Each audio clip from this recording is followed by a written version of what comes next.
Hello everyone, this is Niketan here from right veg.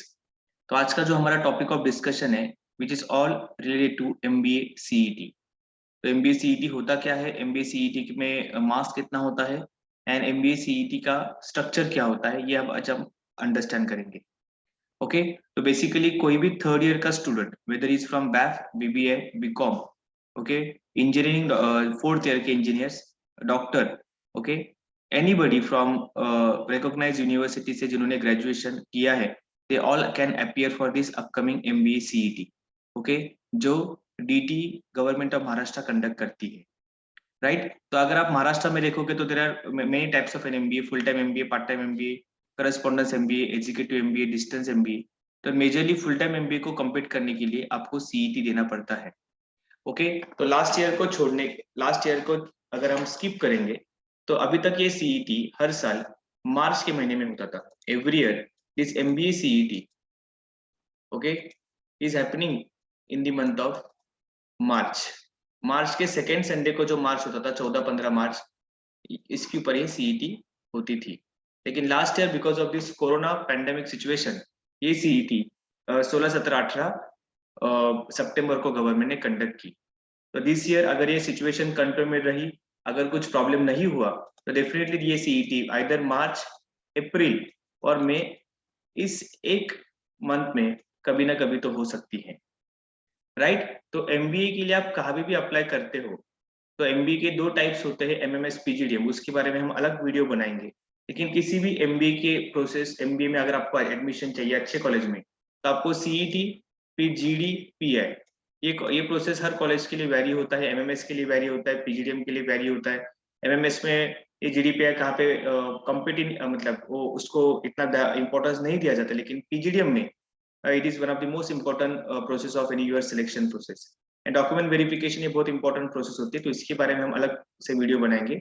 Right now we are just focusing on MBA CET structure, right. तो ये जो CET होता है, ये CET आपका ओके 200 मार्क्स का होगा, right. This CET will be have 200 marks. और इस सीईटी का अगर आप स्ट्रक्चर देखोगे तो वर्बल जो होता है वो आपका 50 मार्क्स का आता है, एब्स्ट्रैक्ट रीजनिंग आपका 25 मार्क्स का आएगा, लॉजिकल रीजनिंग आपका 75 मार्क्स का आएगा, और मैथ जो होता है आपका 50 मार्क्स का आएगा, राइट। एंड इस सीईटी में नेगेटिव मार्किंग आपका होता नहीं, okay. You are not going to have any kind of negative marking, जो कैट, स्नैप, बाकी सब एग्जाम में नेगेटिव मार्किंग होता है, बैंकिंग के एग्जाम में नेगेटिव मार्किंग होता है, लेकिन इस सीईटी में आपका नेगेटिव मार्किंग होता नहीं।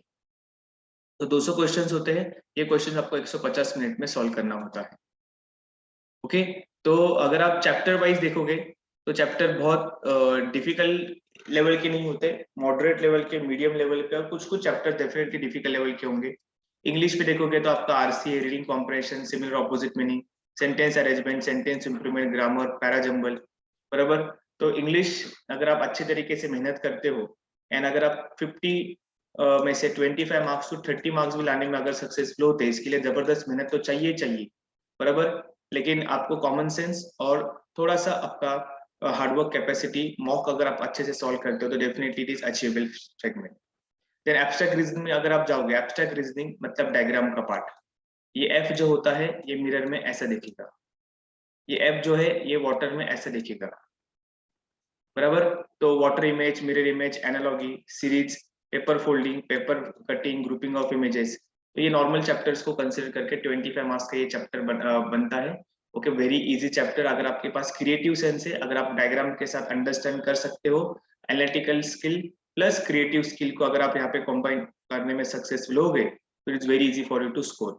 तो 15-25 में से आपका एक्सपेक्टेशन है कि मुझे 15 to 17 मार्क्स तो इसमें क्वालिफाई करना है, बराबर। देन सबसे इंपॉर्टेंट सेगमेंट होता है लॉजिकल रीजनिंग, बराबर। तो लॉजिकल रीजनिंग में आपका data sufficiency, data inequality, puzzles, जो मैंने यहाँ पे लिखा ना ये puzzles, seating arrangement, coding decoding, input output, blood relation, direction sense test, okay, syllogism, assumption, conclusion, argument, cause and effect, ऐसा एकदम मजेदार चैप्टर होता है जो 75 मार्क्स का होता है। अगर आप आने वाले 3 महीने में इसके ऊपर अच्छे से फोकस करते हो तो 75 मार्क्स में से 45 to 50 आपको एक्सपेक्ट कर सकते हैं।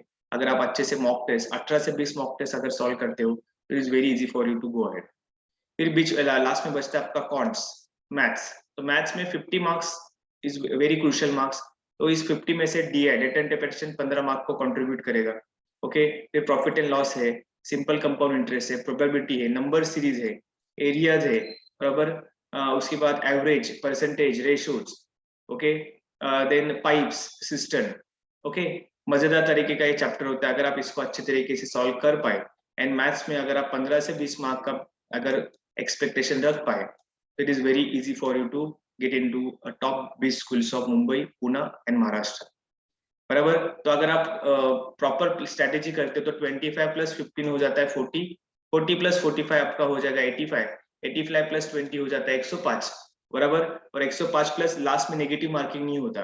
तो अगर आपने प्रॉपरली आपके लास्ट 10-15 मिनट को इवेल्युएट करके प्रॉपर तुक्का स्ट्रेटेजी यूज किया, ओके, और उस 105 का 110 तक, 115 तक भी हो गया, तो आप 97, 98 परसेंटाइल तक पहुंच जाते हो, बराबर। JBMS Sydenham, okay, you are suppose to have above 135, बराबर। कास्ट के स्टूडेंट्स को 130 तक आपको चाहिए। तो आप प्रॉपर स्ट्रेटेजी करके अगर ये 3 महीने में प्लानिंग करते हो तो it's very easy for you to crack this MBA CET। Okay, तो देखिए, okay, English 50 marks, abstract 25 marks, logical reasoning 75 marks, maths 50 marks. अगर आप प्रॉपर टाइम को एलोकेट करते हो और एक्सपेक्टेड मार्क का प्रॉपर स्ट्रेटेजी करते हो तो 100 मार्क्स, बराबर, 100 मार्क्स मतलब 50% हो जाता है, तो अभी भी आप लैंड कर देते हो 92 to 96% है। तो जितने जितने ये मार्क्स आपके एक एक 2-2 मार्क्स बढ़ते जाएंगे, ये आपका ग्राफ बढ़ते जाएगा, राइट। तो it's my sincere suggestion to everyone that get ready for this MBA CET, right. तो इस वीडियो को देखने के बाद जितने भी स्टूडेंट्स को इस मैथ्स में क्या चैप्टर्स होता है, किस तरीके के क्वेश्चंस आते हैं, राइट, उसको किस तरीके से एनालाइज करना है, लॉजिकल रीजनिंग में आपको किस तरीके का क्वेश्चंस आएगा, पजल्स को कैसे सॉल्व करना है, इसके लिए हमने 3 डेज का वर्कशॉप ऑर्गेनाइज किया है। तो इस वीडियो को देखने के बाद जितने भी स्टूडेंट्स है उन लोगों को लगता है कि yes, I want to understand this pattern in a deep way, एकदम अच्छे तरीके से मुझे इस CET का पैटर्न को अंडरस्टैंड करना है, तो उन लोगों के लिए हमने 3 डेज का वर्कशॉप ऑर्गेनाइज किया है। तो आप लोग इस नंबर के ऊपर आप व्हाट्सएप कर सकते हैं। This workshop is going to happen for 3 days. Okay, एक दिन में हम मैथ्स में चैप्टर्स और क्वेश्चन के साथ डिस्कस करेंगे, लॉजिक के साथ डिस्कस करेंगे सेकेंड डे, एंड मैथ्स आपको मैथ्स, इंग्लिश एंड लॉजिक, ऐसे एक एक दिन हमने डिवोट किया है। तो जितने भी स्टूडेंट्स वीडियो देखने के बाद इस वर्कशॉप में पार्टिसिपेट करना चाहते हैं, 1-1 घंटे का वर्कशॉप होगा जो completely free of cost workshop होगा। तो इस वर्कशॉप में पार्टिसिपेट करने के लिए आप इस नंबर पे व्हाट्सएप कर सकते हैं और आपको आपका नाम लिखना है और आपका मोबाइल नंबर लिखना है और आप किस एरिया से बिलोंग करते हो वो लिखना है, बराबर। तो जिससे आप व्हाट्सएप करने के बाद हम आपको रिस्पेक्टिव ग्रुप में ऐड कर देंगे। उस ग्रुप में आगे बहुत सारी इन्फॉर्मेशन आती रहेगी कि स्नैप का कैसा स्ट्रेटेजी है, सीमैट का कैसा स्ट्रेटेजी है, फिर आप जेट के लिए कैसे अपियर कर सकते हो, सीईटी के बाद, सीईटी के पहले मैट देना कितना कंपलसरी है, एटमा देना कंपलसरी है क्या, ये सारी चीजों को उस व्हाट्सएप के ग्रुप में हम डिस्कस करेंगे। तो after this lecture, if you guys are very much interested to appear for coming CET 2022, please text me on this WhatsApp and get added in our respective WhatsApp group to attend our 3 days workshop. Okay, after this lecture, if you have any doubt related to English, abstract reasoning, logical reasoning, maths, आप what we can say comment section में आपके doubts को पूछ सकते हैं and definitely will get back to your queries. Okay, thanks a lot. Bye bye. Take care. Have a great day.